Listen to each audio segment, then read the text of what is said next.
Good evening, everybody. How's it going? And a happy St. Patrick's Day to you all. Welcome. You guys are here at the b.hive Productions Tuesday Tales, and we are doing the Ballad of Broken Bird, my upcoming novel, which hopefully will be out in the next year or so. Maybe next year, we'll see. I'm not sure how publishing works for stuff like that, but yeah, I'm trying to get into a bigger publisher, kind of a more of a mainstream publisher than doing self-publishing. We'll see. We'll see. I'm kind of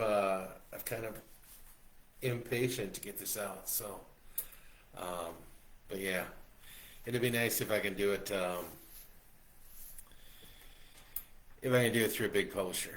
So anyhow, I'm kind of bummed out because I was extremely ill last night. Well, all day yesterday. The weather had me indoors, but yeah, I was not doing very well with stomach issues, and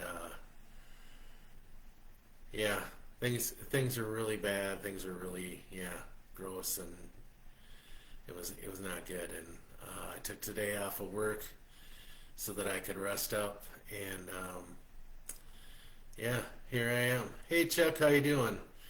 But now I'm afraid to eat because I don't I don't want to run into the same problems I did yesterday. It was really excruciating pain. There was a lot of pressure on my bladder, and yeah, now I kind of know the uncomfortability that you pregnant women have to deal with. But yeah, I was not a happy camper yesterday all the way. I don't think I really fell asleep till about 4 in the morning. So yeah, and today I'm feeling kind of out of it. I'm a little weak, but I think that's because I haven't eaten anything. So, yeah. I did try to eat some clam chowder, and that was a mistake that came back up. So, hey Beth, how you doing? Good to see ya. So anyhow, we are on chapter 39, which is kind of freaking me out a little bit because, because I'm on chapter 45 right now, so we're 5 chapters behind where I'm at. So we're catching up pretty quick to where I'm at. So I kind of got to get it. I keep thinking, man, I just pumped out 2 chapters, and then all of a sudden I look back to see where we're at, and here we are, right behind. So it's a little scary, but I'm sure it'll all get worked out. Hey, Bobby, good to see you, man. Yeah, so we've been following Broken Bird here across the United States, and he's been kind of on this quest. He got a bad cancer diagnosis, and he's been on this kind of quest to kind of heal himself from his past, and also, well, thank you very much for the stars, Bobby. Very much appreciated. And he's also been trying to cope with having cancer and going to be dying here pretty soon. So he's had a good mix of people that he has met along the way on his journey here.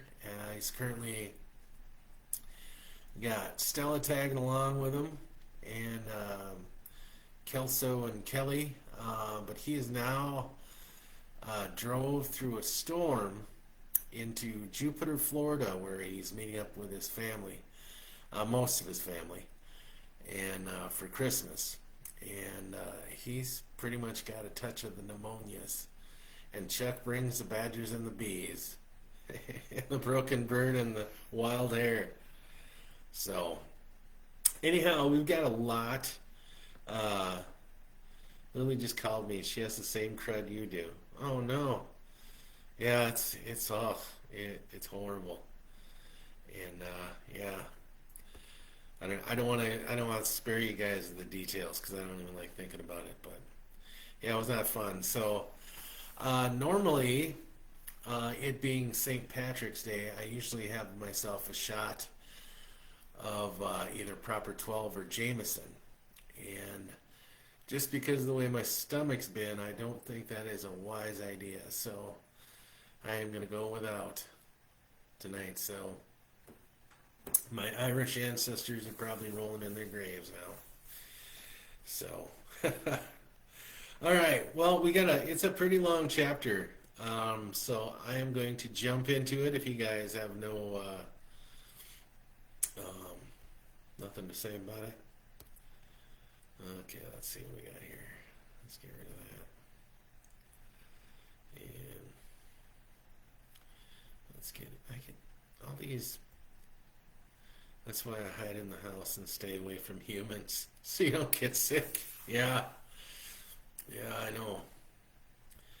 Let's see. Okay.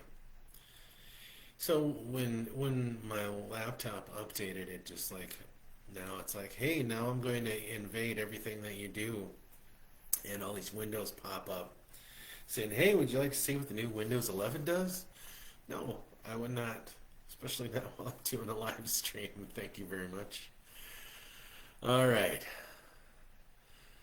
Thank you, Jessica. Yeah, I feel really out of it tonight, and I almost didn't do this tonight, but yeah, I just had to get out of the house, so here we are.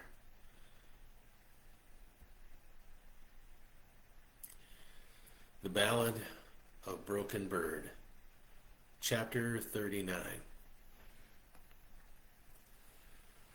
My sister Sandra lived in a beautiful little rambler just 3 blocks away from Jupiter Beach.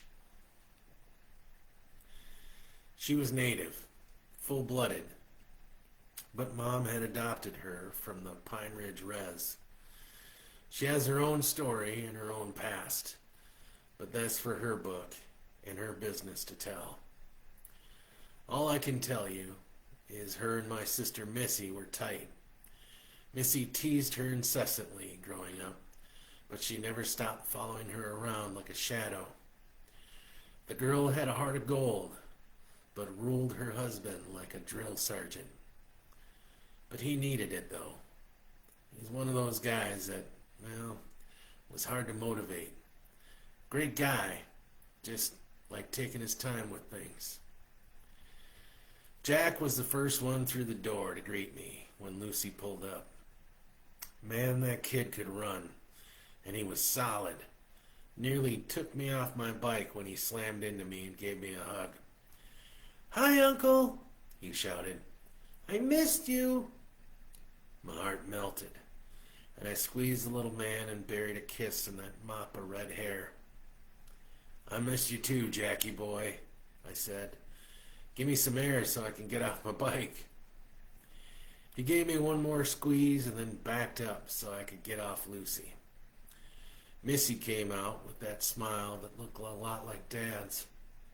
She gave me a big hug, and I pecked her on the cheek. "Did the others make it?" I asked, looking at the door. Sandra and her husband Trey walked out, followed by Dad and Kathy. "Nick and Tessa are stuck doing Christmas with in-laws," she said reluctantly, almost as if she dreaded telling me. I was gonna say, this is my last fucking Christmas with everyone and they can't make it, but I didn't. I just smiled and opened my arms for Sandra and Trey. I could feel something coming on in my sinuses and deep in my lungs. It was an ache. I felt it with every hug I received from the family. I pulled off my leather jacket and wiped my brow with my bandana. "You okay, kid?" Dad asked. "You look a little peaked." "I got stuck in that storm," I said, giving him a squeeze. "Soaked me to the bone." He looked solemn, and then Kathy moved in for her hugs. Well, come in, she said, smiling. Let's get some food in ya. That should help with what ails ya. I grabbed my backpack from the bike, and I coughed several times. I spit something out, and when I looked up, the family pretended they weren't watching. I could at least smell the food. Such a beautiful scent. Not quite old books and coffee, but goddamn if it didn't make my mouth water. You'll be sleeping in the den with Jack, Sandra said. Well, I love that boy to death. I liked sleeping on my own. Plus, I wanted to have my own space to escape the family when needed. But this was just for a couple of nights. So I let Jack lead me to the den, and I dropped off my pack and my sleeping bag on the inflatable mattress. I brought my Xbox, Uncle, Jack said. Can we play later? Of course, I said. Think you can whip my butt in Call of Duty? Yeah, he said with a mischievous smirk on his face. We'll see. We went into the living room and I sunk down in the recliner couch. I was spent. I felt weak and my chest was already starting to rattle. Here you go, Kathy said. Maybe some cooked food will do you some good. Thanks, Kathy, I said, and grabbed the plate and sat it on my lap. It was a beautiful spread. Dad had grilled some steaks, big T-bones slathered with mushrooms, and his special bourbon sauce. There was green bean casserole, mashed potatoes, and homemade fried bread. Where's the deviled eggs? I said with a smile. I ate them all, Missy teased. You bitch. Kathy brought out a small plastic container that was filled with deviled eggs. I didn't forget about you, she said. I stuck my tongue out at Missy and the family laughed. So, what have you all seen? Sandra asked. Dad told us some of it. I've checked your Facebook, but you don't post anything there anymore. I told them about most of it. I left out the campground in Oregon, to Dad's silent approval. I told them about Ben Lost Horse and the old wise homeless man in Oregon. I talked about the cave in Idaho and how the water from the lava tubes affected me. I told them about my friend Josie in Seattle, about the mugging and how she was kind enough to take care of me. Why didn't you call? Dad asked, upset. Pop, I said. I had the sweats and my brain felt miles away. You were going through your own stuff, with the surgery and the chemo. I didn't want to lay that on you. Well, God damn it, what if you died? Well, I didn't. I went on about meeting up with Seamus, Robin, and Victoria in San Francisco. I talked about the Jack Kerouac tour they took me on. I talked about the trip down the Big Sur with Victoria and meeting up with the gang in Los Angeles. I laughed about the bartender that looked like Will Ferrell in drag. I told them about the highlights of the Jim Morrison tour. Is Victoria the gal that died on your trip? Kathy asked. The memory made me wince. Yeah. And you took her body to her reservation to be buried? Sandra asked. Well, I took her ashes to the reservation in Oak Flat, Arizona. It wasn't her reservation. She wasn't even native. But it was an arrangement she had made with the elders there. Well, that's very kind of you. I guess. I tried to shake off the compliment. I have found that kindness usually gets you nowhere. But if you're only being kind to get something out of it, then I guess that defeats the purpose of being kind. Fucking life, man. Did you release Mom's ashes at a reservation in South Dakota? Missy asked. Oh, shit, I said. I don't know how I forgot that part of the trip, to be honest. I was running on fumes at this point. Yeah, I did. Our cousin helped me do ceremony and we released them into White Creek where she used to play as a kid. She would have liked that. I hope so. Did you talk to family there? Not too much. Uncle Glenn owns a store there on the res. Chatted shortly with him and Auntie, but didn't stay long. I can hear Mom nagging you about that right now, Missy laughed, and then did her best mom voice. You spend more time with some strange guy you met on my res and not with family? I wanted to laugh. I wanted to dig into one of Dad's steaks, feed on the entire container of deviled eggs. But I was crashing, big time. My chest rattled and I set the plate on the coffee table and tried my best to hack up whatever was rattling down there. Missy pounded on my back, but nothing was coming up. I got up and pulled out my inhaler and walked outside into the backyard. I took one deep puff and held my breath, hoping those little droplets of albuterol were finding their mark. I exhaled and immediately sucked in again and held it. Something knocked loose and I coughed up something ugly and spit it into the backyard. Jesus Christ, kid, Dad said from behind me. I think we better get you to the ER. I'll be okay, I said. Just give me a minute. I coughed some more, almost to the point of puking. There were little black dots floating around in front of me. Kathy, he hollered into the house. Heat up some water. Dad, I tried to sound stern. It's fine. Stop it. Just stop and let me take care of you. Something about him saying that melted something that was rotting in my heart. Okay, Pop. I'm sorry. Now go take a hot shower and I'll have some tea ready for you when you come out. The shower felt good. The hot, steamy water washed off the road grime and began to warm my bones. Sandra had given me a bath bomb that had menthol in it. Breathing it into my lungs hurt a little, but it also helped clear my sinuses. I wanted to just lay down and sleep while the menthol and hot, steamy water washed over me.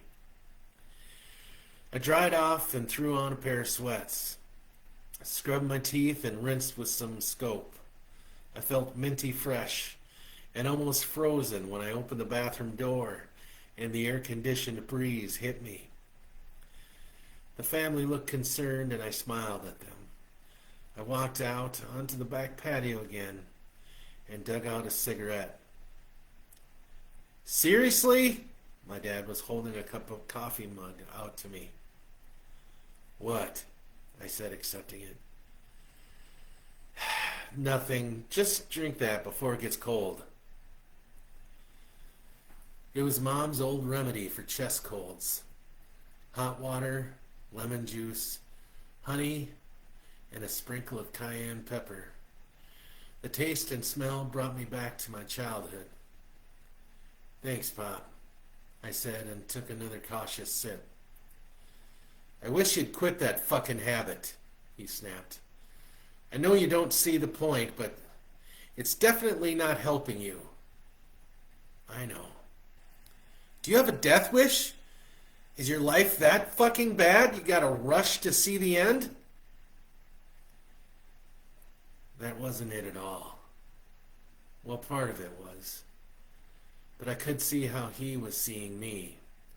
Knowing myself like I did made me realize that my dad was fighting harder for me to live longer than I was. I didn't care when I was starting this trip. I was ready to go. But he wasn't. My family isn't. My kids definitely aren't. And here was my selfish ass trying to beat cancer to the punch, so to speak. I crushed out the cigarette. It was trying to force another coughing spasm anyways, and I finished my tea. I think I better pitch my tent back here in the yard, I said. I don't want to get Jackie boy sick. Probably a good idea, he agreed. He'll be heartbroken, but I think he'll understand. Think I'll go and nuke my leftovers. I'm still hungry. Okay, he smiled. I'll see if Jack and Trey want to help me set up your tent. Thank you, Pop. Those old blue eyes sparkled at me, and he grinned and walked in. I pulled out my phone and dialed Stella. Hey, she said. You made it! I did, I said. How are things with you? I'm good. Kelly and I went to the markets in town and then hung out on the beach most of the day drinking margaritas. Nice. How's your family? They're good. My brother Nick and Tessa didn't make it, but everyone else is here. You sound like you have a cold or something. You sound raspy. Oh, that's my best Sam Elliott impersonation. Shut up! Seriously, are you okay? I'll be fine. It's just a cold or something. Dad's taking care of me. I can rent a car and come down there. Stella, I'll be fine, okay? You better be. I'm good. Now tell Kelso and Kelly I said hi, and go enjoy some more margaritas. You worry me. I'm sorry, but seriously, enjoy yourself. I'll see you in a couple of days. Thanks for calling me. You're welcome. And Merry Christmas. Merry Christmas. Be safe. I will.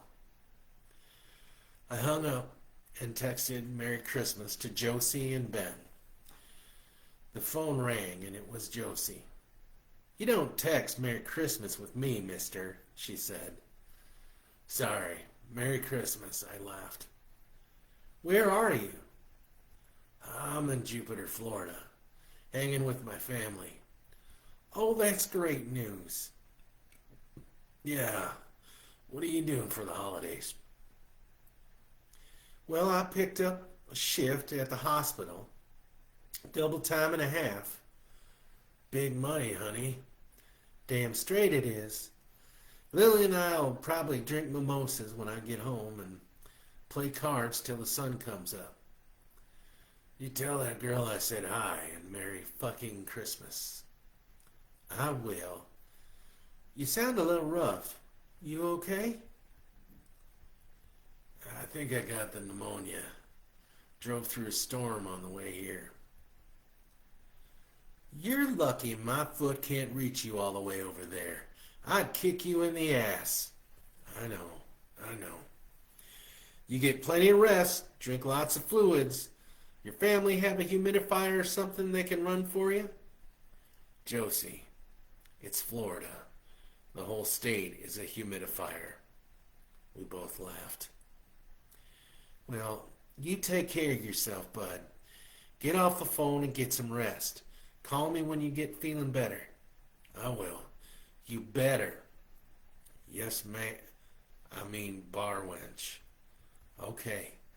Take care, motorcycle boy. Love you. Love you back, Josie. I finished my meal and the boys had my little pup tent up in the back. They threw the air mattress in there and some extra blankets. Sandra ran an extension cord out there so I could charge my phone and a box of Kleenexes. Before I went to lay down, Dad was sitting on a lawn chair with another steaming coffee cup for me. Nah, Pop, I said. I'll be peeing all night if I have another one of those. Take it, he said. It's hot brandy. I sat down next to him and we listened to the mosquito zapper snap several times as the little bloodsuckers flew to their death. Frogs and crickets sang somewhere in the distance, and Dad rocked, looking at the night sky. "You want one of those damn cancer sticks? Go ahead," he said. "You're a grown-ass man. You can make your own decisions." "I'm good, Pop," I said. "How's that brandy?" "It's good. I actually feel it moving through my body." That was my mom's remedy when I got sick. I never drank it, though. I always was afraid I'd end up drunk like your grandpa. Grandpa was a stereotypical Irishman. He had a little whiskey in his coffee in the morning, a little in his thermos when he worked, and drank it a little with some 7-Up for the rest of the night when he got home. My dad never shared too many things about his childhood, so I imagined it was a hard one. He never had anything good to say about Grandpa, and I never tried to pry. But I knew it was a sore subject for him. He didn't like us grandkids too much either until we got older. I remember him yelling at me and my cousin when we were little and tried to go trick-or-treating. It was snowing out pretty bad, and Grandma didn't want us out there in the cold by ourselves, so she made him take us around in his pickup truck. I cried, and he told me to shut up or he'd give me something to cry about. We had taken away his time at the bar. When I was a teenager, though, he used to take me fishing quite a bit. He'd pull me out of school during lunch to take me out for a cheeseburger once in a while. He taught me dirty jokes, taught me how to change the oil in my car and change a tire.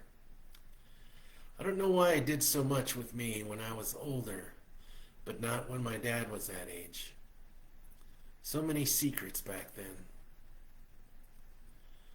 "Well," I said to my dad, "I don't know how he was with you when you were a boy, but I can say you turned out to be a better man than he was."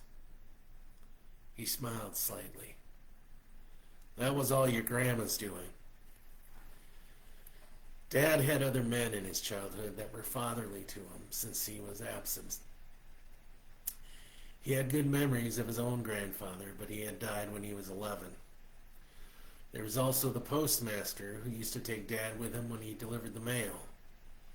He was also the one that had Dad enlist in the military before he got drafted. That way he could sign up for whatever branch he wanted during the Vietnam conflict. I heard him sniffling, and for a moment, I thought that he was getting sick too. "Pop," I said, touching his hand. I noticed how old they looked. I had always been fascinated with my dad's hands. He was a hard worker, and to me, he was always a man's man. I would compare his with my own hands and looked forward to the day when my hands looked just like his. But now, his were dotted with age spots and wrinkles. They were on the verge of fragility, and that made me feel sadness. I looked up at his face, and tears were running into his beard. "Pop, what's the matter?" I asked. He wiped his face and kept looking at the stars. "This." He cleared his throat, and another batch of tears came down. This is probably going to be our last Christmas with you." I opened my mouth and then closed it again. He was right. "Yeah," I said solemnly. "I know. I just wasn't ready to talk about it." "Me neither," he said, and took a swallow from his bottle of beer. "But seeing you sick like this, God damn it, it kind of brings it home, you know?" Not really great timing on my part. Well, that's the thing about life, son. You don't choose what events come and when. They just do, and you learn to navigate it. Well, what a shitty thing to have to navigate. For all of you. I hate that I'm leaving behind all this pain. Dad cleared his eyes and finally looked at me. Look, I'm not trying to make you feel bad, and I'm not trying to guilt you into anything. But maybe this would hurt a whole lot less if you spent the rest of your time with us instead of this silly bullshit with traveling the U.S. It was funny how this moment started from going from tender to angry. But I think that's what always happened between him and I. We tried to be tender with one another, tried to steer our way through the storm that always brewed between the two of us without sinking. But now, I was angry. I had seen what I wanted to on this trip, and if I was to bookend it, now would be a good time and just spend it with my family until I winked out of existence. I wanted a little more time with Stella, the kids, Ben, Josie, Jack, and my siblings. But if I were to go, I think I wouldn't regret it.